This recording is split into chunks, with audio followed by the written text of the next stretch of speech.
Respect to the ruler, I acknowledge the OTC. But Adam Pearce, if you're listening, can you make one change for me? That's Logan Paul. Paul, can we fire Logan Paul? Paul, can we fire Logan Paul? Everyone! Paul, can we fire Logan Paul? All together! Paul, can we fire Logan? Thank God! In 3, 2, 1, clap. Benoit balls.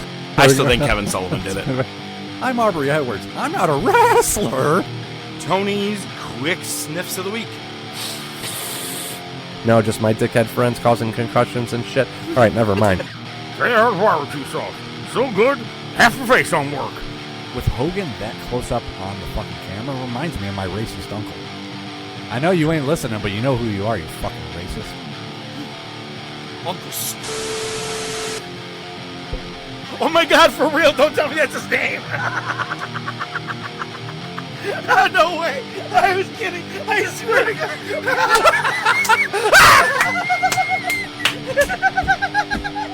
I was scared. It was just the first thing that came to my head. It was the first thing. Welcome to the Top of Wrestling with your hosts ODM and the Professor.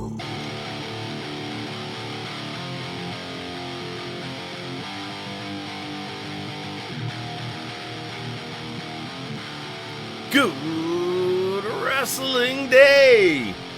It's the Top of Wrestling Podcast. Welcome on back. I'm the Professor. He's ODM. And we're here as we are every week where we are going to bring you the recent news, recent results. We got our weekly Bring It to the Table. We are reliving the Monday Night Wars awkwardly 30 years and 7 months later. And plus, with that, we have a top topic that ODM will be leading today. I looked into it, ODM. Haven't watched it. But I'm glad that you're bringing it up because I was curious about this movie. It is Death at a Funeral. Right up your alley. Hopefully it's a movie and you weren't just talking about like a moment that happened in your life. I was having flashbacks. Hey, yo. This movie has you written all over it. You will love it. Yeah, we'll talk more. We'll talk more about it later. I already looked at the cast. I'm like, yeah, I already watched a lot of this shit already. So, all right, man, let's dive into some wrestling. We had some some funny sound takes that you had going there. We'll get into those. But first, R.I.P. It's funny because at the beginning of, it was like maybe Friday afternoon, you saw a couple of people. It was like Nikki Cross, Santos Escobar, Motor City Machine Guns. And I'm like, I texted you and I think Lil Jon. And I was like, well, it can't be like Black Wednesday. Look, I'm not going to say it was on the same level. Black Wednesday still is the worst one. I mean, you had a lot of big fucking names that were let go. But let's talk about the annual releases, 2026 version. We're going to go in order, and we'll talk about them in order. There was 23, I believe, altogether. A good chunk of them are the people who were on NIL. That, I was going to say, what's it called? The LFG contracts as well. Yep. Aleister Black. Wow. Can't catch a break, this guy. Which is crazy because his last 3 wins on SmackDown were Matt Cardona, Randy Orton, and like one other person. So like he was there doing his thing. Sami Zayn. And of course, Zelina Vega as well, who was pissed off. She lost her shit on her live stream because Bob Sapp. Sean Ross Sapp. We'll call him Bob. We're just going to make it official now. Bob Sapp. That's what we're calling him from now on. If you don't know who it is, that's who it is. Bob Sapp. He's the one that broke it. That she found out her release before she even got the official phone call from TKO. Okay, see, the way that I heard her talk about it on her stream was she knew she had gotten released. She wanted to address her fans on Twitch, but she didn't get the opportunity because by the time she started her stream, everybody already knew because he fucking broke the news. Yeah. That was my understanding. But either way, fuck Bob Sapp. I mean, at the same point, isn't what do you that expect? what a dirt rag job does is to do? Hey, let's not throw that term around willy-nilly. I don't know that I'd call Bob Sapp a reporter. A mark with a microphone. It's so funny. I just rewatched Punk in the media scrum. Mm-hmm. People who call themselves reporters. It's very true. All right, so the next one kind of got me, but now we're starting to see some reports and it makes sense. But Kairi Sane, I was like, she's on TV weekly, solid. You've been building a part it for of months. but like a part of a very valid storyline that's been going on, and it should be leading to somewhere. But apparently, she, according to some sources, actually requested to go back to Japan, to go home. If that's fine, or if that's true, that's fine. If they let her go for other reasons, I just hope she shows up at Backlash. Okay, so I've seen some reports of people thinking that's the case. I mean, look at what they did with R-Truth. I'm pivoting here real quick. I'm saying my bad. No, people are saying the same thing about Lesnar too, but I've seen that with Kairi. Here's the thing. I get what you're saying. She's been involved in this storyline for months and months and months. Why would you do it now? You never even got to the finish line with this. But okay, fine. Here's the thing, man. Maybe I've said this before. Maybe I haven't. Never been that big of a Kairi Sane fan. I mean, yeah, no, there's not a whole lot that I've ever... I mean, she was the pirate, right? She's a little bit bigger than Riho, so she's got that going for her. Yeah. Better wrestler than Riho. I'll give you that, too. If she is done but wants to go to Japan, I could see her going back to WWE. I don't think she'll switch over to AEW. Out of the names that we're talking about here, so far, Alistair, from what I'm seeing, he's not welcome back in AEW. There's a lot of dissent there. Yeah, they don't. It sounds like they don't want him back. Yeah. So Kairi Sane, if she's doing anything, it's either going to be in Japan or back with WWE at some point. Yeah, and if the rumors are that she wanted to go back to Japan, she sure as shit ain't going to sign with AEW. Yeah. Santos Escobar, CMLL. Yeah, it has not, or AAA. Well, I guess they could technically sign him to AAA. But if they do, you're still under a WWE contract. There's sure. No point in letting them go. Yeah. No, Santos would make the most sense. Or Santos. CMLL probably would, because then that might be a doorway to AEW for him. Exactly. Another failed experiment, man. The hype videos got me in NXT when it started, but then he debuted and it was like, oh, okay, now pass. I'm all set. I'm not going to forget when... at the beginning of 2025, or just the end of 2025, Motor City Machine Guns debuted on SmackDown. I was so excited. No shit. Yeah, I was excited. Big fan of them since the early TNA days. And just 2 years after signing, they're let go.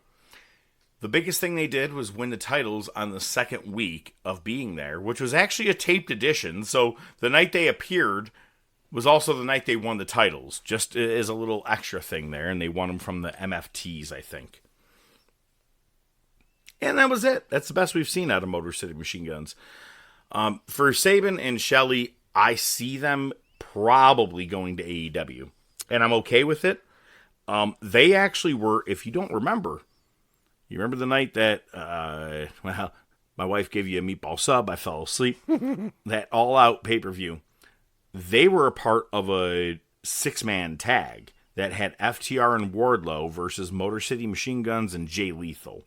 So they've already worked for Tony Khan, but they were still under contract elsewhere. I think WWE signed them just to not let them go to AEW at that time 2 years ago. That's for no other reason. If we've watched it, what the fuck have they done? They haven't done fuck all, and I'm with you. I'm kind of disappointed because I didn't know a ton about them, but I was like, oh. And then the first few weeks, first month, I watched them, and I'd be like, wow, these guys are really fucking good. They're just so smooth and crisp. And then they just became secondhand. It was like it was the game that Wheezy and I would play darts while the match was on. You know what I mean? It's just like I didn't care. I just didn't care. Here's the thing. Right before we started recording, I just took a peek at some recent news on one of the sites that I frequent. And it sounds like a lot of the rumors are they're going to go back to TNA. Which is funny because that's, give or take, you're going to be under the umbrella of WWE. Yeah, but, okay, they don't really own TNA. They just have the partnership, and it's still going to be a separate contract, right? So they'll go get paid less, and they don't have to worry about squeezing them in on SmackDown or Raw. Give it time. TKO is hungry and buying a lot of shit. Yeah, right. Back with the releases, Apollo Crews. How is he even still there? I'm surprised he beat all the other sets of releases, so good for him. I always liked Apollo Crews. He just had no charisma. Yeah. He had no charisma. No, he was a good wrestler, and that was it. Could have used a mouthpiece, maybe. Who knows? The Wyatt Six. Wyatt Sucks, as we like to call him. So we got Bo Dallas, Uncle Howdy, Dexter Loomis, Nikki Cross, Eric Rowan, Joe Gacy. I mean, the first person I saw all together was Nikki Cross. Same, yeah. I don't get it. I mean, I get it. What else are you gonna do with them? They came out. They got introduced by murdering people. I meant more of like, I don't get it. How could you have not invested more time into this storyline, into this group, and make it worth it? They did that killing story, and then all of a sudden that was it. It was 100%. That's it. And that, like, I get it. I guess Zoe Stark. Last time we saw her, wasn't it when she tried to do that jump off the rope and like broke her fucking leg? Broke her leg, and then she cut like a promo on WWE because the rumors were she got released then. Yes. Yeah. And now she's really released. Yeah, tough break. Elba Fry. Fire. The Chelsea Greens group, which, by the way, we've seen pictures of Piper Niven. Yeah. We're starting to cross into realistic territory here. No firearms required. Where are the black men at? I still remember that pay-per-view. And I was like, wait a minute. Did they purposely do that? She followed in the room. Everybody left, but she followed in the room. It was the best thing ever. And the last one is really not big, but Andre Chase of Chase University. I always hated NXT. that stable. Yeah. Same, and then a bunch of unknowns from Let's Fucking Go and NXT that haven't really been on TV much. Right. Bully Ray had his version of what he wanted to say on these cuts. I think he's more talking about probably NXT and the LFG show, Let's Fucking Go. But he said, here's the tips, man. I have no sympathy for them. Take it more seriously. Don't put your feet up on the table. Maybe shake more hands. Perhaps be more polite. I don't know if he's talking about just those people or he's talking about people that were released of people that we were just talking about, like a Santos Escobar. Like, was he just chilling and catering with his feet on the table, waiting for something to do? You right? You know, like I liked it. Bully Ray's like, I have no sympathy. Fuck him. Yeah, you got to hustle, man. It's not Taker gets very old man take sometimes. Yeah. You know what I mean? I liked it back in the day. I liked it back. Now they're all playing on their phones and playing video games. It definitely came across as an old man take at first, but you know what? There is some truth to it. Stop fucking around and get after it. Do whatever you got to do. Go watch all the matches that you're not in. You know? Hang on. And I get that. I get that part. The opposition of playing these video games was doing plates of Coke or drinking a shitload of beers. Like, sure. Like Hogan had there's a happy medium before and after. There's you know there's a happy medium. There it is, yeah. Like, but what would you rather do? Play video games or do Coke with the Road Warriors? I mean, come on. Let's be honest here. I would love to do Coke and play video games with the Road Warriors. Hands down. I'm sure you've seen this. This one makes me laugh. Ric Flair was banned from WrestleMania 42 weekend. Now, I'm sure you saw this, but let me ask you, did you happen to already pre-hear Jim Cornette talk about this entire situation? No, I haven't. I've heard a few of his things on WrestleMania and shit, but I I'm didn't fucking hear dead this. on it because it's true. So, all right, Ric Flair was banned from WrestleMania 42 weekend because he called up. He said, I can get anybody's phone number anytime I want. And he got Ludwig Kaiser's phone number and threatened to kick his ass the next time he sees him on site. And this stems from last year's match for WrestleMania with Tiffany Stratton and Charlotte. And he goes, and she made comments about Ashley's divorces, obviously meaning Charlotte / Reed. Reed.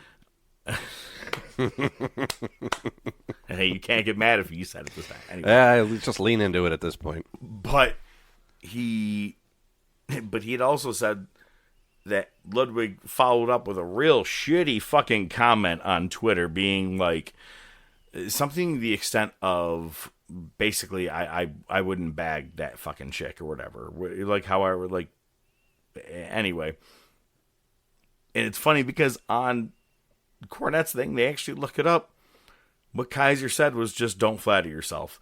And it was a version of Shawn Michaels bringing it up with the Diana Hart thing. And Brian goes, which, weren't you a part of that feud? And Jim Cornette lost his fucking mind. He goes, oh my God, I fucking remember that. That was great. Oh my God. He does the impression of, because apparently they used to call each other and pretend they were somebody else, but apparently one time fucking Stu Hart actually called and talked about them making Diana look like a whore, and they thought it was a rib. So they just started cussing him out, and it like actually was like, hey, you keep making her look like a whore. See, what you got to do is you got to reach around there and. So with all of this, Ric Flair was banned because he told Kaiser he'd kick his ass, and he said he's a little fucking pissant that went to Triple H and had to bitch and say that an old man was going to kick his ass. And it's like, he goes, I don't understand why I'm banned. Because you made the threat, motherfucker. Yeah. Like, it's the answer is already right there. We've already got the answer. But what's funny about this whole thing is that he goes, I'll tell you right now, a year from now, Kaiser, he'll be nothing but a gnat in this business. He ain't going nowhere. I'm like, he is the most over wrestler in Mexico. I'm about to watch a AAA pay-per-view just because of him. Right. Like, I'm like, he's to say, he's a gnat, he won't be anything. He also said he's an English dude when he's goddamn, like, what, German or Australian or some shit. Like, he's probably shit-faced again. My favorite line on this whole thing was, his alcohol stream got a little bit of blood involved with it and things are going awry. But it makes me laugh, though, that he's out there, he's like, oh, what he says about Ashley's thing and this and that, blah, blah, and he called up to fucking threaten a wrestler. Oh, and he goes, and he's a 23-year-old little prick. Kaiser's like just under 40. You know what I mean? Like, it's the whole thing is hysterical. It's just, put down the beer. I like a good drink every now and then too, but I also don't do full-blown interviews. I just do podcasts. Yeah, and even those turn into massive shit shows. Just ask the last episode or the one before that. Maybe the one before that. Yeah, probably. Speaking of being shit-faced, Britt Baker was pretty shit-faced at the draft. Dude, she had more TV time on the ESPN draft than she has had in AEW in the last 2 years. 100%. Yeah, it was great too. She had a beer and everything. She's fucking just rocking out. Oh, she was doing the drunk girl. Woo! Good for her. She's not fucking doing dentist work anymore. She's not. I know, right? Let her have fun. Shit. God damn. Look at this, man. A couple of weeks ago, we talked about how Tama Tonga got fined for putting out rehearsal stuff.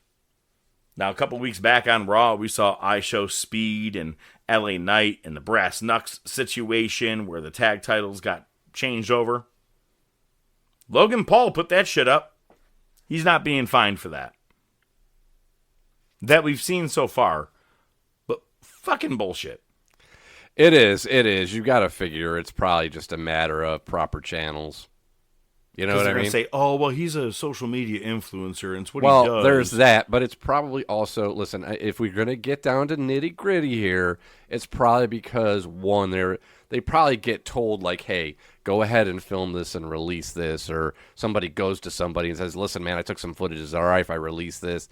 Tama Tonga doesn't have the stroke, and he probably just didn't know any fucking better. I mean, because what Tama really filmed was legit, like, not WWE-sanctioned footage. Yes, the same type of footage that you saw is the same footage they will put on their social sometimes, or using hype packages or promo packages, but that's because they're doing it. They don't want one of the Joe Blows fucking walking around and be like, hey, I'm going to throw this on Instagram. But Logan Paul's was, here's how we're going to show how this angle is going to go down. Tama Tonga's like, here's how we're going to do our entrance. Yeah, I mean, that might just be a case it's Logan Paul versus Tama Tonga. I mean, that's what it is, 100%. Yeah. Fire Logan Paul. Fire him. Yeah. Ricochet was beefing with fans on Twitter God. or X because he has no other time. That's what he does. My favorite thing is he said, yeah, well, I get way more mic time now in AEW than I did in WWE. He said, but he also said, I'm the best on the mic. Nobody can beat me. Yes. Something to that effect. And one fan said, and this is the best fucking line, this is a mic drop if I've ever heard one. He said, Big Cass can cut a better promo than you, and all he did was spell the word soft wrong. Ding, ding. Nailed it. He really did. All he had to do was say SAWFT, and people were behind him, but that's still better than a Ricochet promo. Mm-hmm. I did see a funny shirt, by the way. I gotta say, I kind of want it, and it's a fuck up thing, I'm sure, because, Benoit and everybody else, but... And I've seen a lot of indie wrestlers that I'm, friends with and stuff, passing this back and forth, but the shirt says, I have CTE, brother. Let's just call it in the ring. I don't give a fuck. That's it's funny. It's funny because it's true. I don't give a shit who I offend. Fuck you. That's funny. I don't care. It's mean. Look at, and I still think what happened with Benoit's family. I feel bad for Nancy and Daniel and all that shit. I really, really do. Good. But I am also a person of comedy. I appreciate that joke. That's a pretty good fucking joke. It's something. It's funny. I'm not going to sit here and say it's not funny. But well, what kind of news you got? You could have probably left the Benoit thing out of it and just laughed at it and blew by it, but you had to bring it up so it sounded 10 times worse. You could have not mentioned his name at all. Makes you wonder how many Call in the Ring matches there was going on at the end. Jesus Christ. Still better than a Ricochet match. Well, I'm going to flip-flop the ones here. Remember a while ago we talked about that indie wrestler Cruel that got stabbed at that event? Yeah, he didn't get stabbed at all. And he knew, and he purposely withheld information. Now he's doing damage control. He just put out a statement saying, yeah, I didn't get stabbed. Well, I thought it was maybe at work, the whole thing. It certainly could have been, and it got out of control because it got so much traction with the cops and the social media attention. Maybe. Gotcha. Certainly a possibility. Certainly a possibility. They beat the shit out of that one guy, though. Yeah. They did beat the shit out of him. Motherfucker didn't even have a knife. Or he didn't stab him, at least. I don't know. It's like that Fairport fight that's all over the news recently. Fairport, no shit. Yeah, who would have thought that, Fairport would be where people and go that fucking fight. Bob Johnson Chevrolet dickhead that or whatever. I know, right? Jesus, that's fucking punched blowing the up. chick. I hope someone catches his ass soon. Oh yeah, they're fucking looking for him. It's all over. Sorry for all you people listening out there in Thailand or whoever our friends were. This is a local just a thing. VPN. Yeah. So you're a little more than halfway through. I finished the Hogan documentary, which is funny because I texted. I said, hey, do you plan to watch this before the show? And you go, I'm in the middle of episode 3. I go, all right. I haven't started. All right. The first thing that I notice is when it first starts in partnership with WWE. So right away, you're not getting the full story. Right. You already know. this is definitely aimed at non-wrestling fans or, half wrestling fans. I would say, so you've seen the first 2.5 episodes. Is it fair to say that minus maybe a few things here and there, you already knew like where he came from, how he got started? I'm already disappointed I watched this many episodes and I haven't learned anything. Yes, there you go. There you go. However, for Netflix, I understand the need to do it for an audience that never has ever watched wrestling or anything. Mm-hmm. Yeah, again, it's for the non-fan or the casual fan. Mm-hmm. Yeah, our friends Bo and Co. Co loves a good fucking documentary about wrestling because she doesn't know anything about it. Right? Gotcha. Like she gets into it and understands the stuff, and she used to watch a little here or there. But seeing something like this blew her fucking mind. For me, I'm like, yeah, I've seen all this. Like, but you're right. It's like 6% is things you didn't know. Yeah, if that. They do spend a lot of time talking about Terry Bollea, the man, which is nice. I did like that part of it. It wasn't just about Hulk. It was about Terry. So that was nice. Man, they kind of like walked right past a lot of shit. Like the steroids trial, they barely talked about. The only thing like pressing in that is like, yeah, the government called Hogan and then he fucking just blew up their case. I was like, well, yeah, that's actually true. Okay. It's about the amount they did in the McMahon documentary they put on Netflix. It was right. Hogan was there. Hey, brother, I never heard of steroids. Okay, on to the next person. Not guilty. This ultimately, and then towards at the end, they tried to make it political. Like, here's my thing. I don't care that you're a Trump supporter. I'm actually not surprised. It suits me. No, but I don't care. It fits. But I don't care. What I care about is why are you using your celebrity? And this goes for anybody who does that on the left or the right. Why are you using your celebrity to put somebody over in politics? Like, fuck off. I don't care. Like, I don't care. It is true. I never remember any other fucking celebrities back in the days of, like, the 90s or before where celebrities, like, you have fucking, like, Richard Gere is like, I'm all for George W. You know what I mean? Like, or whatever the case is. Like, you don't see that shit. So, you're right. And he was talking about, and it just, and they exposed that tribal mentality, right? Because he starts talking, and I'm sorry, I'm going to spoil some of this for you. We're good. He starts talking about, he's like, oh, I was tired of hiding it. I was hiding my, affection, probably the wrong word, but my siding with Trump because of the public perception, and I got tired of it. And then, they show him showing up at the convention or whatever. No, it was like the week after he got quote unquote shot in the ear. Oh, that's right. Hogan probably taught him how to blade on that one. But anyway, they show, he rips off the shirt, yada, yada, and he does all that. And then they show him going into, like, his bar with a case of, like, Real American beer. And he's like, hey, man, I know I might piss some people off, but we got our country back. I'm like, when the fuck did you lose it? Like, that hurts me more than anything. Like, you just exposed how dumb you are. Because I don't give a fuck who you support, but if you go in with the mentality of our country is safe because this one person's not in office, bro, come on. Why you got to be so fucking dramatic? Save that shit for the ring. You know what I mean? So that bothered me. The racist shit, they glossed over. They barely talked about the Buffalo Love Sponge thing, and they like completely glossed over the racial epithet and his fake apology to the locker room. They didn't even mention that at all. No. And basically, the reason that, according to this documentary, the reason he got booed when he came out for the Netflix review is because he's a Trump supporter, and they did it in L.A. That's why they booed him. Not because he has a history of being 50%. Openly racist. And he's even, and the part where he admits that he is racist to some extent. Like, this ultimately was a puff piece. It was a puff piece.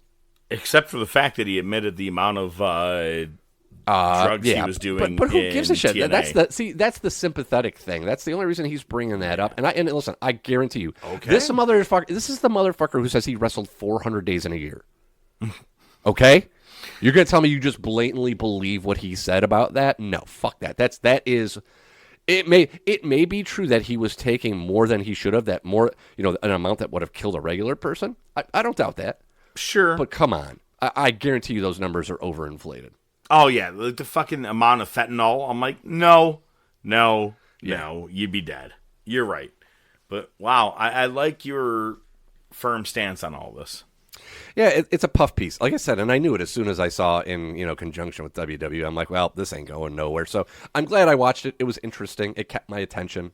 But ultimately, no, it was like when they did, remember they did, A&E released the biography on Warrior like the week before Darkseid released theirs. Oh, yeah. And it was a Tale of Two Cities. He was such a good wrestler. Golly, did he like to work with everyone? Then the other one is Cornette, Jim Ross, Jake the Snake. He couldn't wrestle for shit. Fuck Jim Hellwig. So with recent injury news, if you saw last week on NXT while we were recording, or probably actually after because you had to go so late, Sol Ruca was thrown off of kind of like a upper balcony type area at the NXT event, and with two tables there, the only thing the second table touched was her head, and she ended up getting staples in the back of her head. It was a bad hit, and it sucks for someone that just got called up that she had to go with that, but I didn't hear anything of concussion. It was just a bad cut, which is lucky. I think she's all right. This past Raw Kayfabe Pal, they did the promo, the vignette for her being on Raw. I'm excited. Like I said, I'm not to stroke myself here, which I will. Please called don't. it from That's called really it from gross on. Call it. You can't see anyway. My camera's not that good. I called it from day one with her. She's really good. I love the Soul Snatcher. She's a high flyer, flippy dude, but who cares, man? She's good. She's got the look. She's good. I like her. It's funny. When I masturbate with the left hand, I call it the Soul Snatcher. Oh, do you have the hand like the guy from Scary Movie? It's a strong hand. Grab my hand. No. I'll just walk away. All right. Evil from New Japan. In contract news, Evil has officially signed with WWE. That's not the most shocking shit to me. The more shocking shit is that he is Io Sky's fiance. I had no idea. What is Rhea thinking of this? This is bullshit. I don't care what Buddy Matthews thinks, but what the fuck is going on over here? Yeah, I know. Ruin a fantasy, Evil.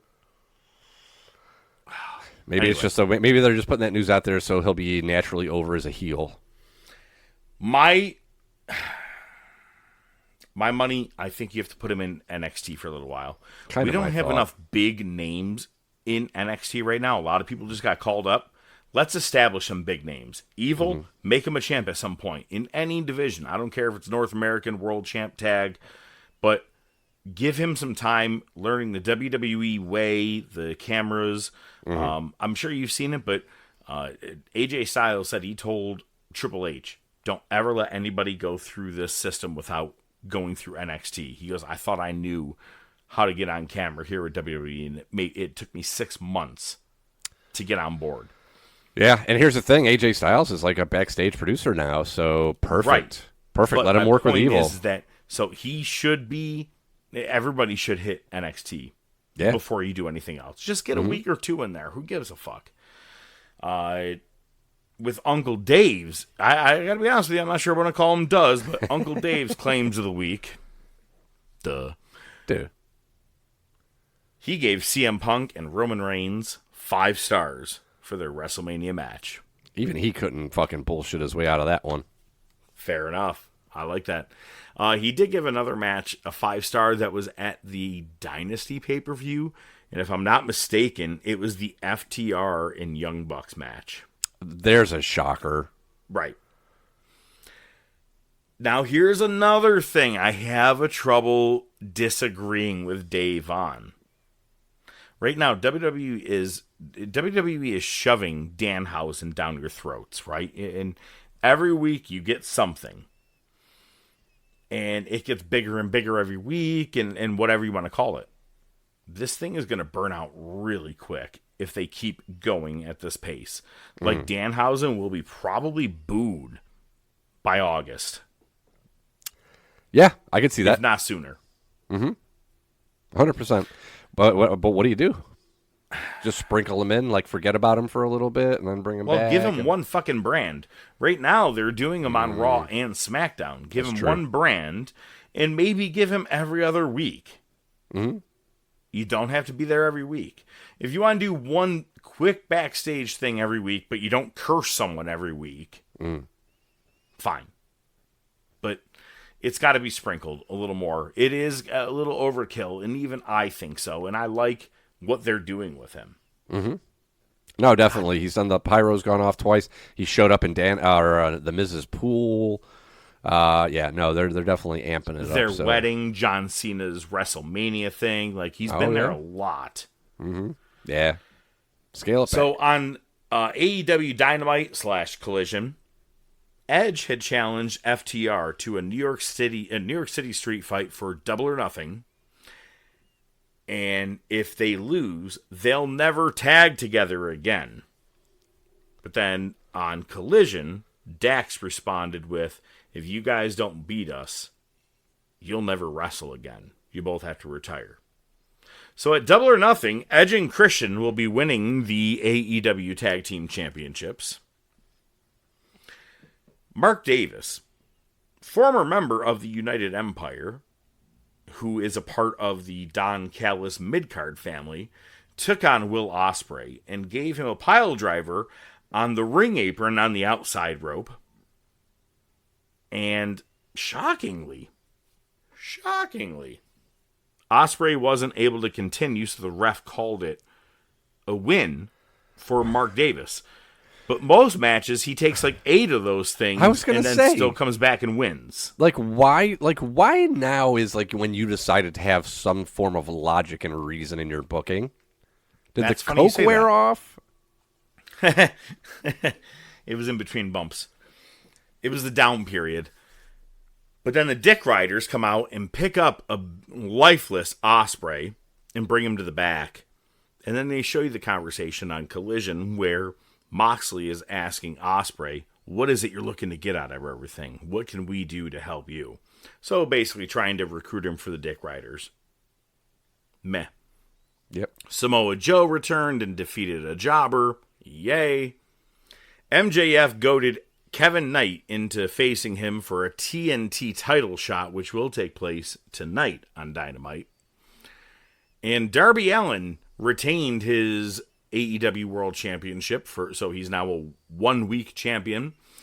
Not a week, W-E-A-K. It's a W-E-E-K. He defended and retained against Tommaso Ciampa. Fucking brutal match. It was cool. I liked it. Again, surprised some people aren't dead. Like, Tommaso Ciampa hitting his finisher off of the top rope onto the goddamn floor should have been a finisher and a new champion. Of course it wasn't. Yeah. After Darby retained, Brody King came in and made the challenge for what will be tonight's show, live on Dynamite. SmackDown, Tiffany Stratton defeated Giulia for the U.S. Championship. Funny story, my wife has a new person who's going to be working with her. Her name is Giulia. Nope, not Julia. Spelled the 100% same is Giulia. And I go, well, good luck not saying it the way I do. Sami Zayn was the gingerbread man this week. Outstanding. As apparently, Lil Yachty is apparently going to be a full-time permanent manager for Trick Williams. Of course he is. The celebrity shit's killing me. I like Trick Williams without Lil Yachty, so can we? 100%. There's a great line. I'm not a huge Eminem fan, but one of my favorites is I always think Killshot is The Ringer. It's called The Ringer. And it's a diss track on somebody. Maybe it might be Machine Gun Kelly. Mm-hmm. But it's one of my favorites just because it just shows off his rapping prowess. The beat is simple; it goes through the whole song. But one of the lines is, "Some people like Lil Yachty, but not me, though." Yep, it's just fucking great. Ditto. And then not only did he defeat Solo Sikoa on SmackDown, but Jacob Fatu took out the rest of the MFTs to close out. Got to build him up. Yeah, got to build him up even more if he's going to face Roman. Yep. On Monday Night Raw, even amidst the "We Want Kari" saying "We Want Kari" chants, Asuka and Io Sky are officially set for Backlash. Same with Braun Breaker and Seth Rollins. I thought it was an okay back and forth. Breaker putting his hand over his nose to sound nasally, to be like, I'm a visionary, I'm a this, I'm a that. I was like, that's nice. And then Rollins going, listen, Steiner, you're the third best of your family. I was like, oh, shit. That would be really cool if you didn't steal it from CM Punk with some of his lines that he's used in the past. Well, Breaker had a good one, too. What did he say? He said, he says, you are the best wrestler in the world at being second best. Yeah, that was a good line, too. That was good. I think they'll probably produce a pretty good match. I'd be willing to bet they'll probably steal the show knowing the two of them. Who's going to be world champ first, Breaker or Femi? Breaker or Femi? Man, I would have said Breaker before. I probably want to say I feel like they now. could put the world title on Femi in a month. Yeah. You know what I mean? What I'd like to see, I'd actually like to see Roman drop it to Fatu and Fatu drop it immediately to Obafemi. Yeah, but that's kind of face to a face. I just told you what I wanted to do. I didn't ask what you wanted to do. Fair enough. I'll shut up for now. So also on Raw, Joe Hendry sings Hendry's on Raw, but then turns the lyrics to Fire Logan Paul. It was fucking great. Yeah, I think just a touch too close to the fact that 23 people were just fucking fired 3 days before. Yeah. That's my personal opinion. Yeah. I think it's a dick move says the to guy, use those says lyrics. the guy saying, fuck about Benoit. I have CTE, brother. Let's call it in the ring. That's funny as shit. But I draw the line of people getting fired. Fuck that. But CTE, I could have fun all day long.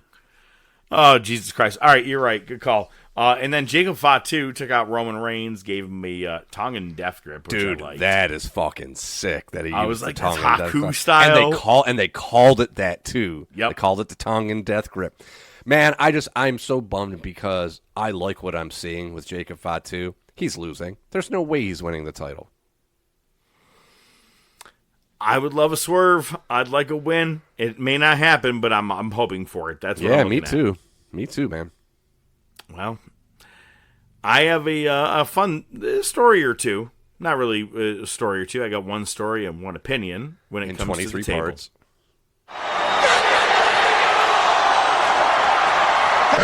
Just bring it, bitch! Oh my God! Hey, Annie, are you okay? Are you okay? Are you okay, Are you Annie? okay, Annie? Have you seen any videos or any clips from this new Michael movie? No, I mean I've seen like the trailers and stuff. Yeah, I haven't seen like any parodies or any shit talking yet. But No, not even parodies. I'm talking like people who are wearing Ray-Ban glasses into the theater and just recording like straight up scenes.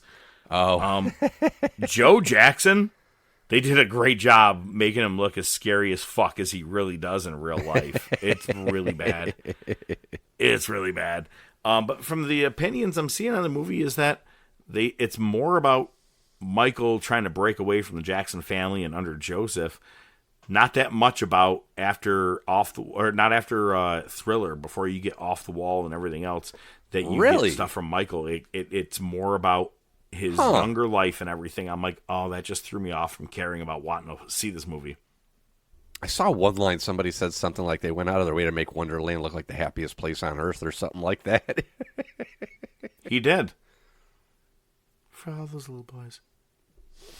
Yo, That's ignorant. That's ignorant. one of my favorite jokes from Cat Williams, and I've seen the actual video of Michael Jackson going, "Don't you like to climb trees?"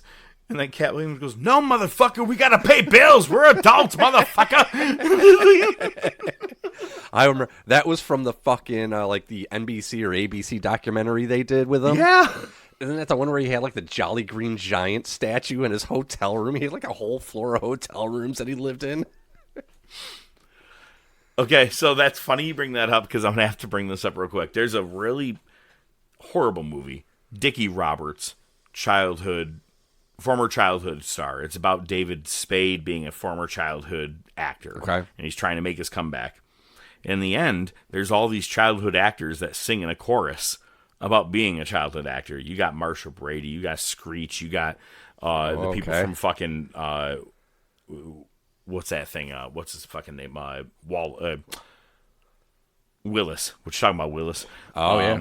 You even have Gary Coleman. All the people, right? Or Oldman. Coleman. Gary Oldman is a completely different Right. We actor. talked about this. Yes. But there's a part, and I know the line verbatim because it fucking makes me laugh. It's Leif Garrett, and he goes, "I was on Teen Beat with Michael Jackson. Now he's bigger, I suppose. Though he may be a multi-billionaire, at least I still got my nose." And then the chorus gets together and goes, "At least we're not crazy. We don't sleep with chimpanzees. We don't bleach our skin or dangle babies from balconies." It's like, he did do all that shit. I remember. All right, did. yeah. He did dangle that kid from the fucking balcony. I was like, what are you doing? He's like, "Hey, everybody, this is Blanket." Blanket. I forgot about that. That's ignorant. That's just ignorant. Oh, God. All right. So, the Michael movie, I'm kind of up and down about wanting to see or not. So, I'm going to throw that out there. But I got to say this. This happened last week, but I thought it's a good story to bring to the table real quick. Is last week on a Friday at like 5:30, we ordered from a place we've ordered multiple fucking times a pizza and wings. Now it's been nearly an hour and 45 minutes, and we're like, that's weird. Yeah, So we no called. football. Yeah, we called, and he goes, someone already picked that up as a pickup order. I go, it was set for delivery. I paid you a delivery charge. I even tipped over the phone already. And he goes, but I mean, like, someone picked it up. I go, hey, I don't have my food. So we're going to have to figure something out here. Yeah, give me my money or give me my food. Right. And he goes, well, let me try and figure out how much it is. And I go, well, looking at my bank account here, you guys have already pulled $43, whatever. He just hangs up. And I go, like, I had to do the neck snap where I'm like, all right, don't lose your shit. Hang on. A couple neck snaps. We're going to call back. And I go, hey, man, I think we got disconnected. And he goes, I'm not going to hear you bitch at me. He's like, we're trying to close up here. It's close to 8 o'clock. I go, yeah. No, I got it, man. So it was probably 6:30 when we ordered, but it was close to 8 o'clock when they were closing up. I go, I'm saying I never got my food, so I just want to confirm I'm getting my food back. Or my money back. He goes, oh, all right, fine. Let me go through this. And he gets really mad. And I go, hey, man, I just want to say I have not said a curse word. I have not gotten upset. I've been pretty calm this whole time. I'm just saying, I just want to confirm I got my money back, and I don't care about my food for the night. I'll figure out something from here. And he goes, you're being a real dick. And hung up on me again. The fun thing is that I had my wife sitting there with me. And she's like, nah, you weren't. Because she'll be like, nah, you were a cocksucker. She'll tell me straight to my face. Like, Oh, yeah. Nah, you were being a dick. I can see. I can look And at she it. was like, no.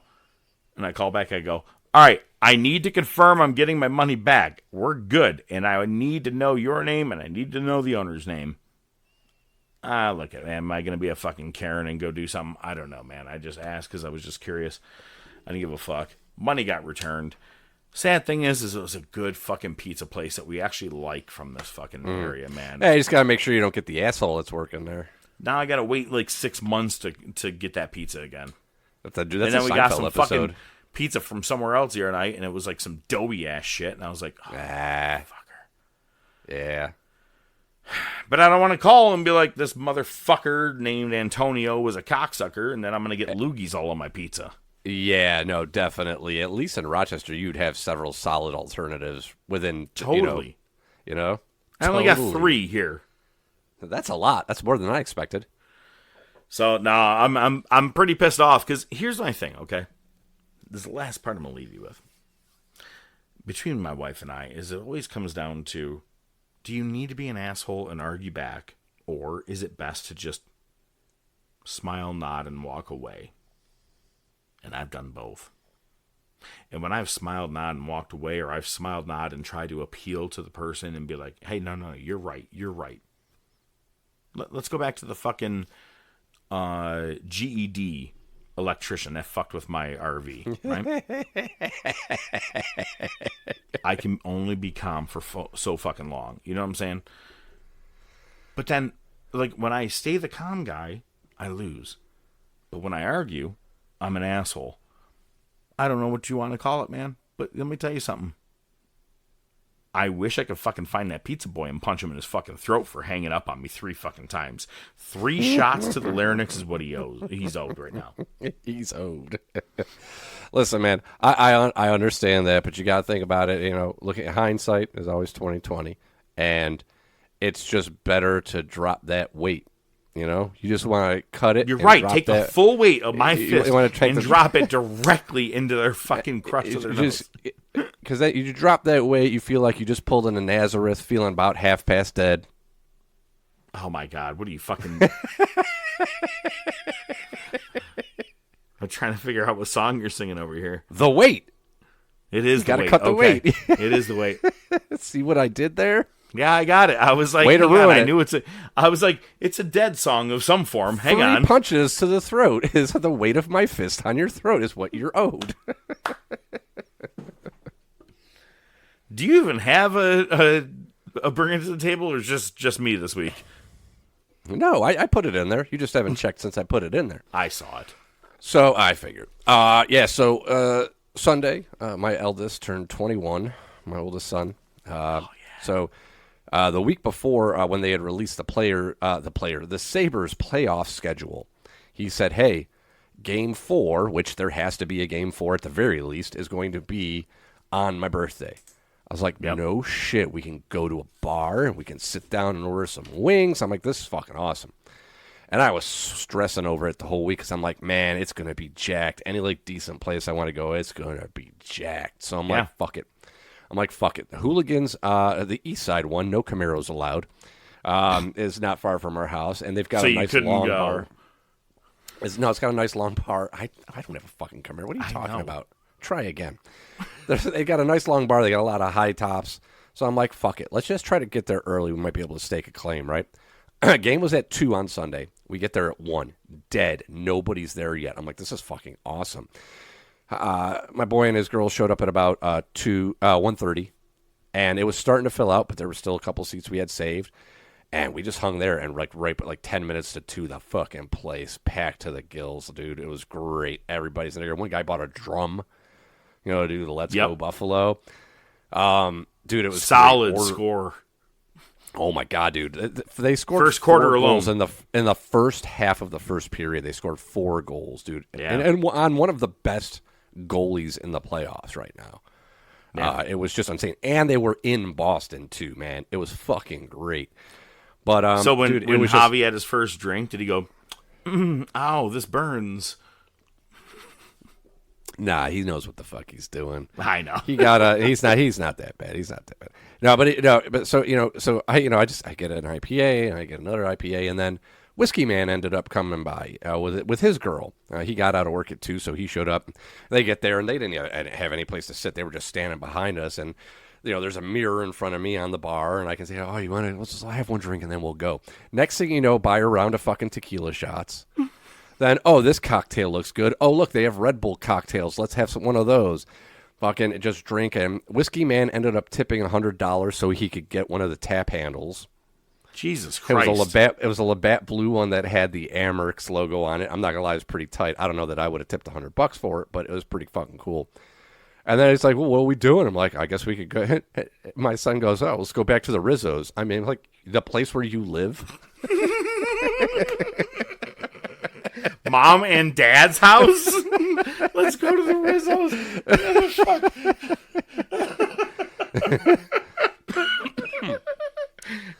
That's got to be what he calls it with his girl. Oh no. So we That's ended up hysterical. so we stopped back here and we just kept drinking. That things got out of control. Not out of control. Everything was cool. Everybody had a great time. It was just a much longer day. I figured we just go have some wings, drink a few beers, and call it a day and go from there. No, it just was. The party didn't stop. So that's what you meant by it was a shit show all weekend. Yeah. I'm just starting to feel a little bit better now. You know why? You're drinking again. I'm drinking again. Yeah, no shit, right? Got to get back on the horse. Well, good luck, because we got to go, what is it, 86? 88? 88 in the DeLorean. So don't throw up. Here we go. Monday Night Wars! Marty, you've got to come back with me. Where? Back to the future. Wait a minute, Doc. What are you talking about? What happens to us in the future? Will we become assholes or something? Give me a hell yeah!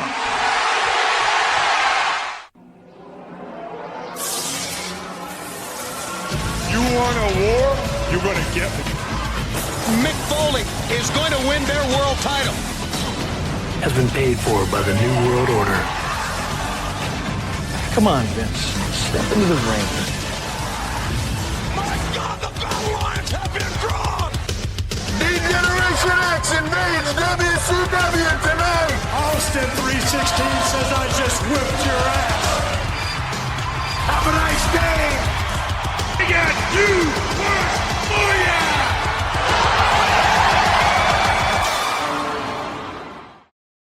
Welcome back, everyone, to our Monday Night Raw. Certainly everyone has an opinion of Hunter Hearst Helmsley, and just about everyone has an opinion as to whether or not O.J. Simpson is guilty. Well, tonight, ladies and gentlemen, right here on Raw, we're going to conduct our very own poll. No, not the Harris poll or the Gallup poll or the CNN USA poll. No, our very own Americana poll. What the WWF fans think about O.J. Simpson, guilty or not? All proceeds, ladies and gentlemen, will go to the National Exchange Club Foundation for the Prevention of Child Abuse, 50 cents per vote. And you must have parental permission. Tomorrow we get the verdict from the jury. Tonight we get the verdict from you. O.J. Simpson, guilty or not? Tonight the whole world gets to know what WWF fans feel. O.J. Simpson, guilty or not? Well, he certainly looks guilty. Oh, come on, stop that. Oh, wait a minute, man. It is the Monday Night Wars. It's October 2nd of 1995.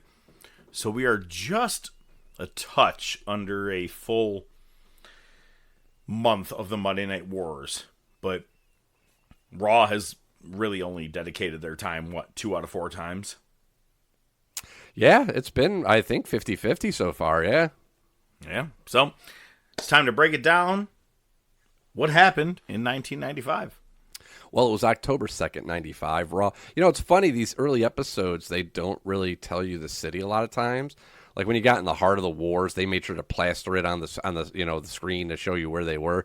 They didn't do it a lot. Sometimes they would mention it offhand, so you'll notice. You know, I'm not mentioning where they are a lot of times. Are you talking about WCW or WWE? Yes.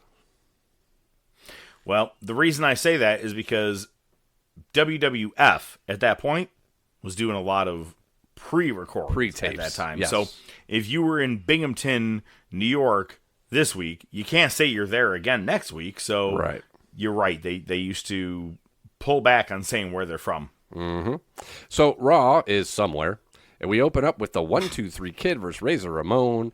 The 1-2-3 Kid is wearing for the first time, and he actually switches back in the near future. He's wearing his, what I would say, his X-Pac colored singlet. Oh, The black, the gold, and the red. You know what I'm talking about. Yep. Dean Douglas comes out, starts taking notes on the match. Razor wins on a lariat pretty quick. The Kid gets up and slaps Razor. He wants to go again, so they add another fall. And during the break, Razor got another fall. Kid wants another. He wants more, so we go to round 3. Razor sets up the Kid for the Razor's Edge, small packages him instead. He's like, I don't need to wreck this Kid. I'm just going to small package him for the win. Gets the third fall. Kid raises Razor's hands, then rolls him up and gets a 2 count. Mm-hmm. And then they just shake hands and leave. So the dissension is building. I was going to say, at this point, the Kid is still considered a babyface. Yeah, and I he's remember definitely exactly when the full heel turn happens for him. But this is it's the build-up right here. Yep, absolutely. Next, Barry Horowitz versus Hunter Hearst Helmsley. Yep. And I will do my best to continue to refer to him as that because he's not Triple H. He is Hunter Hearst Helmsley. The bad accent, the spray bottle of perfume or cologne, the outfit. I'm a wrestler here in Connecticut. And then, because this is just obviously a squash match, we cut to a phone poll overdubbed by Vince McMahon. Call in now. We have the OJ verdict coming tomorrow. Call in and tell us if you think OJ is guilty or not. Press 1 for guilty, 2 for not guilty. Way to get involved just in any way possible with the biggest story that's going on in the entertainment media going on right now. Like, good for you. And it's funny because this will lead all the way into WrestleMania 12 in 1996. Mm-hmm. Absolutely. All right. Where are we at? Oh, anyway, pedigree for the win. Yeah, sure. Next. PG-13 versus Sonny Rogers and Al Brown. PG-13 are JC Ice, James Dundee, and Wolfie D, Kelly Wolf, and they are currently the USWA Tag Champs, and they have like the white kid rapper gimmick, the Wigger gimmick. And do you know who they become soon? Don't they stay as PG-13? They end up being the rapping portion in the first part of the Nation of Domination. Remember the two white guys that would come out rapping for the Nation of Domination? Yeah. These two douchebags. Douchebags they were. Yeah, and then we get a pre-record promo of the Guns. A PG-13 cut a pre-recorded promo on the Smoking Guns. PG-13 win. Next, get Jean-Pierre Lafitte against Bret Hart again. Lawler is still taunting Bret from commentary. Bret wins. Walks by Lawler, taunts Bret some more. King takes his shirt off and wants some, so Bret attacks Lawler. And then Bret gets jumped by Dr. Isaac Yankem, DDS, and hits a DDT to him on the floor. Which, at this point, let's just kind of give a little bit of a backstory. Bret already faced Isaac Yankem at SummerSlam in 1995. Already had the Kiss My Foot match with Jerry Lawler at this point. Yeah. But yet we're still having him deal with Jean-Pierre, Isaac Yankem, and Jerry Lawler. What the fuck were they doing with Bret Hart at this point, man? Like, it actually pisses me off because he did everything you wanted to do with this mid-card bullshit, and you guys still fucked him over in the end. We've got Survivor Series coming up, and we've got a solid match that we have talked about multiple times about that match. That's fine, but I'm saying all this bullshit leading up to it. Yeah, it took some time. Hey, soon we're going to get fucking Lawler pouring Jack Daniels down Jake the Snake's fucking gullet. After we already covered that, though, back in our first section. Did we cover that? Okay, shit. Well, we're going to cover the lead-up then. I don't know. Anyway. I do like a good alcoholic story. Look who you're talking to. Next week, it's going to be Dudes with Attitude and Undertaker. Talking with the man in the mirror.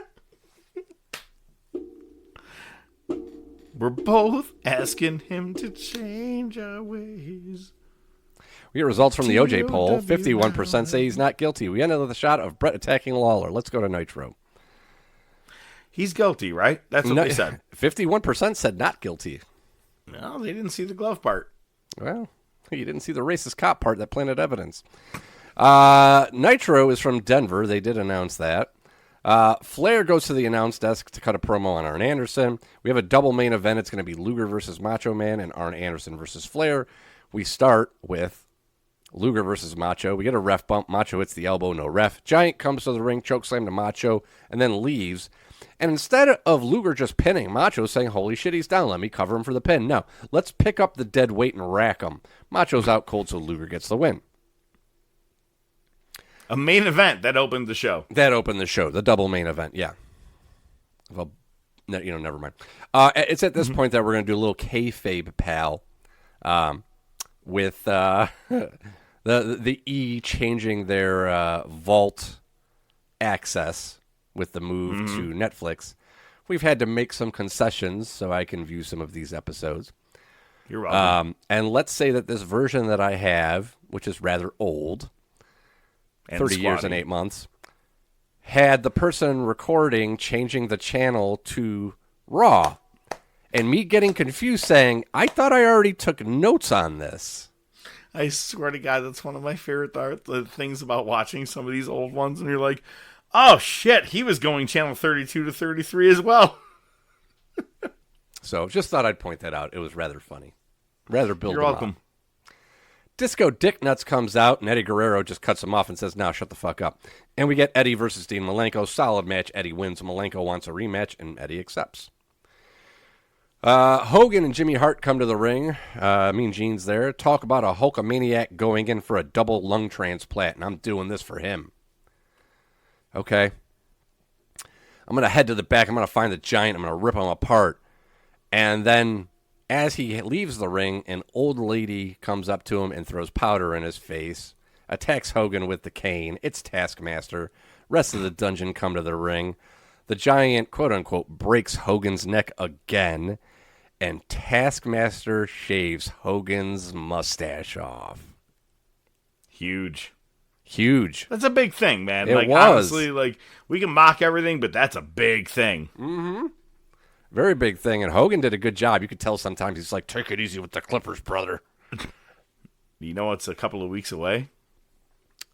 A lot of stuff. I'm a couple of weeks ahead of him. Oh, God, I can't wait. It's a few weeks away. It's a few weeks away, maybe a month. I think it's at Halloween Havoc, actually. Yes. The American males try to make the save. They get bounced by the Giant, and then the Nasty Boys try to make the save. Next, you get Flair versus Arn Anderson in the actual main event. Pillman's out while Flair has a figure 4 lockdown. Ref calls for the bell. Anderson apparently tapped, and then Pillman hits a splash to Flair. The timing was bad. And Heenan referenced a DQ, and Flair gets beat down. It was just really weird. And then Bischoff is like, well, Flair wants a cage match next week. And, yeah, and they tease next week's show. Hooray. So we have a steel cage match on Nitro next week. There you go. Think. Sure do, Skip. Sure do, Skip. That's all the time we have, folks. I do like doing the Monday Night Wars in this time, man. It's quick and easy. Both 1 hour shows. I know, right? God damn, I miss the old days. Well, next week, our wrestling top topic is going to be talking about The Shield. We're going to talk about their run. We're going to talk about their post-breakup when they were in WWE together. And let's talk about where they're at now afterwards. And who's had the best career that we think overall. Was it Dean Ambrose / Jon Moxley, Seth Rollins, or was it Roman Reigns? But first, we have to talk about a movie I've never watched. But ODM is going to break it down, ladies and gentlemen. Yeah, I'm going to do that. This is just a weird one. Do you want to maybe give it a minute so we can do our fucking... Oh, the bumper? Sorry. Yeah. You know, I'm just fastidious with my note-taking. Yeah, hit the bumper. Oh, wait, people hate when I say that. Just do something.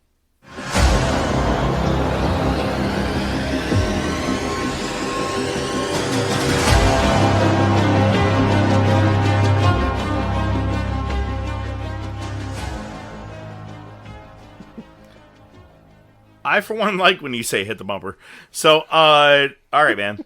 Tell me. This is a movie that looks to be about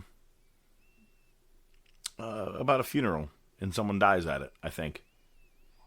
Yeah. It's a good guess. All right, go ahead. I actually, you know what? I'm not going to even lie to you. Not even going to lie to you. I'm going to be very straightforward with you. I don't actually think that anybody dies at this funeral, from what I remember. This movie's bullshit. Yeah, no. Here's the thing. I was, for Easter, we usually, I'm not a religious man, but my parents are. My dad's actually a Catholic deacon. But, we still get, Easter's a thing. We still get together and get the ham and, we eat and spend time together as a family. That's what we do. We're Italian. I like I believe in whatever church pays my bills. No, I was going to say sexual chocolate sings that. I believe Randy children Watson. are our future. Thank you. Thank you. Teach them well. Let them lead the way. Show them all the beauty they possess inside. Give them a sense of pride. I had to get to that point at least. It's the best part is the pride. But yeah, that's the church I believe in. But I'm with you. Go ahead. Anyway, we couldn't get together on Easter. My son was in Florida for a baseball tournament. So like a week or two ago, we got together and had our Easter dinner, quote unquote. And, we usually flip through the channel. My dad will flip through the channels and he'll pick something we put it on. And he put it on this movie. Now, it was on BET, so it was censored. And we came in late. So, and I actually believe this is a remake. This is a modern take with all primarily black actors. So, I don't know where the death part comes in because I didn't see it, but goddamn. You had me at BET to know that was just, Yeah, I know. I didn't really need to explain that. But it's got a pretty stacked cast. You got Chris Rock and Martin Lawrence. They're brothers. They're the main characters. Keith David. Keith David was the supervisor for A Men at Work. Oh, okay, yeah. I hate running exactly cops. What I'm talking about. Yeah. Peter Dinklage is in it. Oh, and his role is great, and I'll get to guy. that in a second. Danny Glover's in it. So Chris Rock and Martin Lawrence's father passed away, so that's who the funeral is for. Danny Glover is the uncle, and he's in a wheelchair, and he keeps coming in and out of stuff. Kevin Hart's in this, but he's got to have like a bit part or a quick part because I didn't see him much in the movie. James Marsden, who I believe was in the original the Ted movies. I know who James Marsden is. Maybe. Yes. I'm not sure if he was in Ted or maybe or he not, was in but the Sonic movies. Some piece of shit. I don't know. Tracy Morgan's in it. Luke Wilson's in it. But it is so. There's one part where one guy he keeps looking for.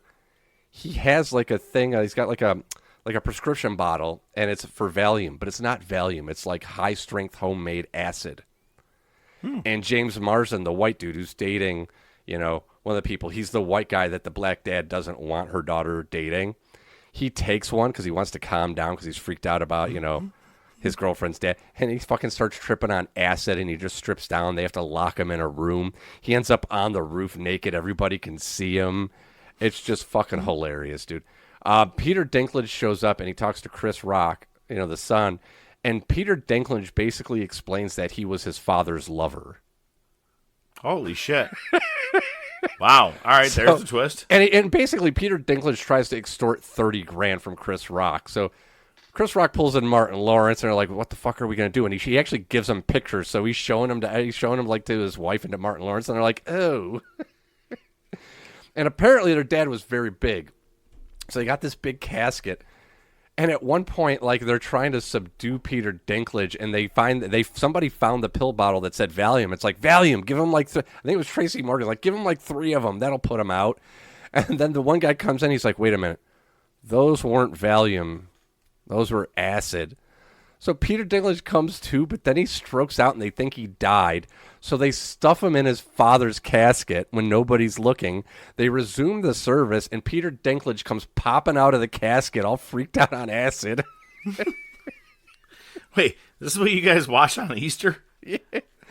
And fucking Danny Glover. Nice family event. Danny Glover, at one point, they leave him on the toilet because he's in a wheelchair. So Tracy Morgan has to get him on the toilet, but when he's getting him on the toilet, Danny Glover shits on his hand. And then they forget that he's in there, so they have to go back and get him. It's like Lethal Weapon 2 all over again. Fucking toilet scene. Oh, dude. It's one of those movies where it's like Caddyshack, right? There is technically a main storyline, but it's just a bunch of shorts. Sure. You know what I mean? You It's know just what? a bunch of shorts. There's another Martin Lawrence movie that's the same way to me, is Welcome Home, Roscoe Jenkins. And it has Mike Epps, who's the big guy that died in real life, but he died. Michael Duncan. Oh, Michael Duncan Clark. Yes. A couple of very famous, like, black comedic actresses. very funny fucking movie. It kind of reminds me a little bit of that, like what you're saying right now. Like it's a Martin Lawrence film, obviously. Yeah, pretty much. I mean, yeah. So I listen, 100%. You will adore this movie. I think you're the first person I thought of when I saw this movie. I'm like, this sounds like a Professor. I'm all for it. I'm all for it. Or 100%. Its IMDb rating is 5.7 out of 10. Was it on Tubi? Oh, God. Is it? Hold on. Please be on Tubi. Come on, man. We know it's a good movie. It's on Tubi. Close. It's on Pluto TV. Basically the same thing. It's basically the same thing. That's Tubi's step cousin. He ain't lying. Oh, shit. I'm looking forward to the new toe. You know what I mean? Like one toe to the other. The new toe is going to be fun. Like I said, I've got some shit lined up. I just got to get some notes ready because they're going to be, one of them's going to be a deep dive and one's going to lead into another. But I mean, there's a lot of work on my end that has to be done. I'm looking forward to it, man. It's we're kind of already there informally. Now it's just going to be a little bit different, and I mean, I'm looking forward to it. I feel like we're just rocking out the Monday Night Wars. That's why we're here. Pretty much at this point, yeah. It's like we just got to get to the finish line, but no. I swear to God, this sounds fucked up for a wrestling podcast, man. I'm sorry, but like after WrestleMania and everything, I didn't even give a fuck about Monday on Raw. I was like, shit's going to happen. When we started this show, the Monday Night Raw after Mania was still a thing. It's not anymore. But I'm talking like 2 weeks in a row. I was like, Like, can we just talk about a movie? Yeah, that's my point. Let's talk about movies. This is the Top of Movies podcast, the Toms. All right, next week we are going to be back. We're not talking wrestling. I'm sorry, we are talking wrestling. We're going to be talking The Shield. We're going to talk about their run. We're going to talk about the post-breakup, where Moxley ended up, Reigns, Rollins. Who do you think had the best post-Shield career so far? You could say Roman, considering the fact he had the championship for 1,316 days. However, he didn't work as many dates as Moxley or Rollins. So there's a lot to consider when you look at all that. So I'm actually looking forward to talking about The Shield next week. It's not going to be a slam dunk. I feel like there's a really strong case for Moxley. As much shit as we talk about him, I'm not arguing with you on that. To be honest with you, he's already the person I'm looking at as the one that has been the best workhorse out of all of them. Yeah. Rollins has been out here and there, but outside of his little rehab, Moxley's held into it. Mm-hmm. I still like his comeback. Hey, fuck that motherfucker. Get him out of here. Good for him. So next week we're talking The Shield. I am the Professor. I bid you farewell. And as always, ODM, he leaves you with his final thoughts of the week. ODM, take it away. Thanks, Professor. You know, I was looking, just trying to find something poignant, but we'll talk about that another time. I'm gonna bank it. I'm just gonna leave you with these final words, because after this, I'm going to head over to Wheezy's, and we are going to watch Game 5 of the Stanley Cup playoff series between the Sabres and the Bruins. Fuck the Bruins. Go Sabres. Hit the bumper.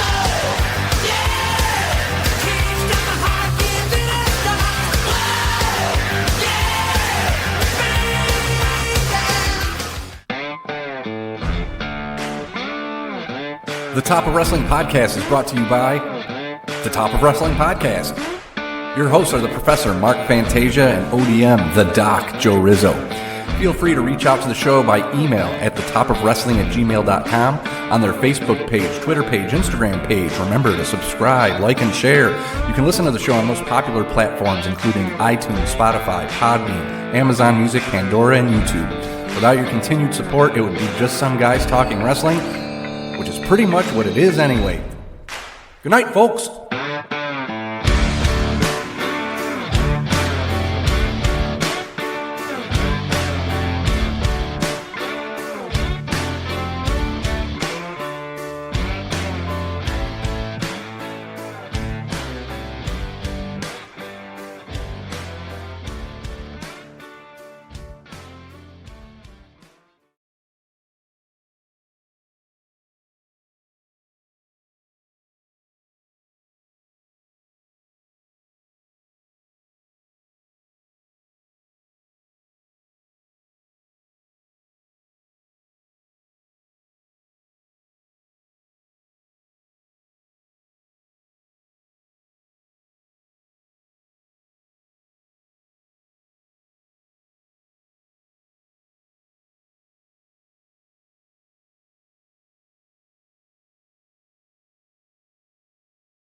I don't care for it as much. It's weird. I actually like Rocky 5 probably a little more than Rocky 3. Wow, that's a bold statement because ultimately Rocky 5 was a pile of dog shit. Well, it was just no, it's maybe just not. iconic. Maybe not. All right, hang on. You know what I like about 3? He goes into the hood. It goes and hangs. I do like that part because it's like it was like where his brother-in-law was being like quietly racist. Fucking Polly, yeah, a bunch of animals. One of my, I think I've said this to you before. We may have talked about it before, maybe in a hidden track. But one of my favorite things is in Rocky Balboa. Mm-hmm. So he has his restaurant. Yep. Paulie shows up with that giant slab of meat because he got fired or let go. And the lady goes, do you have a reservation? He goes, what am I, a freaking Indian? It's a short, quick joke, but yeah. Fuck. Paulie, yeah, good for him. I'm going to watch my cartoons. Anyway, we'll have to dissect that one day when it comes to the... Absolutely, that's a great one. The new toe. But, like, have you been keeping up with the Creed movies? I saw the first one, that was it. Okay. Second one was facing Drago, what's his name? Drago's kid. Drago's kid. Yeah. Yep. And the third is facing like his childhood best friend. But you know who's in a lot of these movies is Avon Barksdale. Oh no shit. That's right. He was in the first one. He's Yeah. like a part of the crew. Mm-hmm. Good shit. That's awesome. So I'm watching this show called Invincible. It's on Prime. It's animated. It's it's based on a graphic novel or comic book series, whatever. Cool. Lost me to yeah, no, I gotcha. That's fair. But it's funny because they've got some big names doing voice work. And I actually just watched an episode today where they introduced a new character, and it's Aaron Paul. Oh no shit! And it's funny because his character. Can you tell right away it's his voice? 100%. Because his character the whole time is freaking out. So it's like, Mr. White, he can't get away with this. He can't keep getting... It's like that voice that he does. And so, I mean, it's like instantaneously. But one of the other characters is Rafi. Oh, nice. And it's so great because it fits him. The character fits the voice. It's so perfect. So, a couple of things about Rafi. So, first, like I said to you about watching The League recently. That scene is so great. Wait, who are we kicking? Who are we kicking? No. That's not. Never mind. It's the the crawdad guy. Oh, keeps kicking. Wait, no. It's Andre. Kicks even harder. I laughed so fucking hard at that part, dude. You got to keep them separated. So I had a couple other episodes. I'm only watching them sprinkled here and there, but the one where Ruxin's dad, what's his name? Jeff Goldblum. Jeff Goldblum is banging Sarah Silverman, but she's asking Jenny. She's like, "Do you want me to show him the Jewish church thing? I can go back and do it. How about I'm sure? there?" Yeah. But she's like, "And I'm there." No, of course he wouldn't do it to me. He'd do it to you. I would just be there watching. I would. Are you sure? No. So there was that one, and then, oh my God, the Out of Towner, where their old buddy Chuck comes to town. He's now sober. Yeah. And then they get the Coke by accident instead of getting the weed. He puts it in the drinks. Oh my God, I was losing my shit. It was so awesome, dude. But like, I laughed when the fucking the guy's like, "You don't have a cheese platter out?" And he goes, "She was gonna make a lasagna." Well, he goes, "You know what time of night it is? This time of night." Get it together. He puts on the leather jacket, but he still has his sweatpants on. The sweatpants.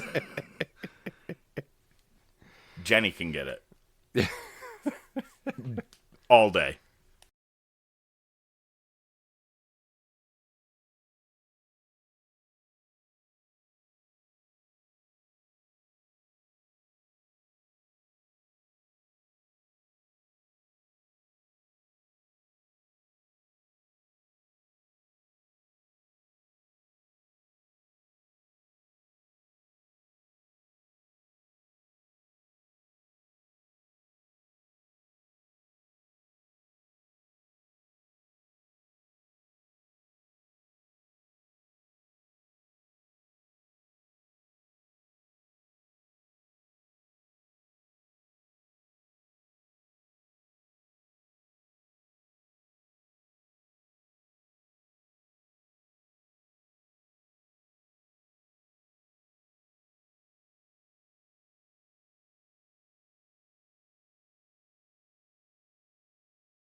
I don't know why. Something about that song. I just always energetic, man. Very big fan. Energetic. It's like "Go For It" from Rocky V. Go for it. Go for it. Come on, Daddy took my room. You'll be dead in a couple of years, kid. Be dead in a year, son. Oh, Jesus fucking Christ. Go for it from Rock. It's like the worst song in there, dude. Which makes it the best. I will say this. I don't know if I ever brought this up on the show, but this is fucked up. But when I was a kid, you know how you mishear lyrics and you just kind of run with it? Oh, yeah. Do you remember in Rocky it goes, do-do-do, do-do-do-do, Take it back. It's Take It Back. Mm-hmm. Sylvester When I was Stallone's a brother. Kid, do you know what it is? It's Frank Stallone. Mm-hmm. When I was a kid, I thought it was Take a Bath. Why? Because they were homeless? I think it was more like, I don't know, maybe my parents were singing it to me to get me to take a bath. I don't know why, but all my life I always thought it was Take a Bath. Stinky motherfucker, take a bath.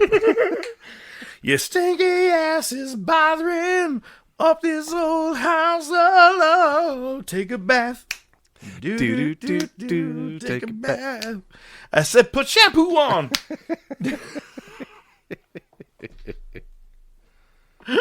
I swear to God, I always thought it was Take a Bath until I got a little bit older and I was like, huh, you shouldn't admit that to anybody unless you have a wrestling podcast. Hopefully I haven't said this to anybody previously. Take it back. Yeah, yeah, yeah, yeah. Take it back. Take it back. Well, I've been told by some people, and they all say to take it back. To take it back like before. Now, I don't call this a reason. I just call it believing in myself. Take it back.